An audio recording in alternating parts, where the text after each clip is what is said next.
গর্ভে যমজ সন্তান, তবে বিরল বি নেগেটিভ রক্তের অভাবে থমকে গিয়েছিল জরুরি সিজারিয়ান ডেলিভারি। চিকিৎসকরা স্পষ্টই জানিয়ে দেন, রক্ত ছাড়া অস্ত্রোপচার সম্ভব নয়, আর দেরি হলে হারাতে হতে পারে মা কিংবা সন্তানদের। প্রসূতি পরিবার দুদিন ধরেই রক্তের জন্য ছুটেছেন কুড়িগ্রাম জেলার এক হাসপাতাল থেকে অন্য হাসপাতালে। অপেক্ষায় ছিলেন একজন বি নেগেটিভ রক্তদাতার।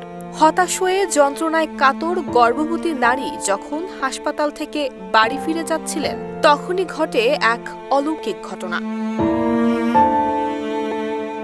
জীবনের দূত হয়ে হাসপাতালে হাজির হন এক স্বেচ্ছাসেবী রক্তদাতা।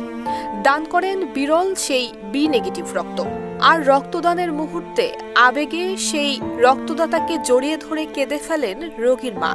সেই ভিডিও মুহূর্তেই ছড়িয়ে পড়ে সামাজিক যোগাযোগ মাধ্যমে।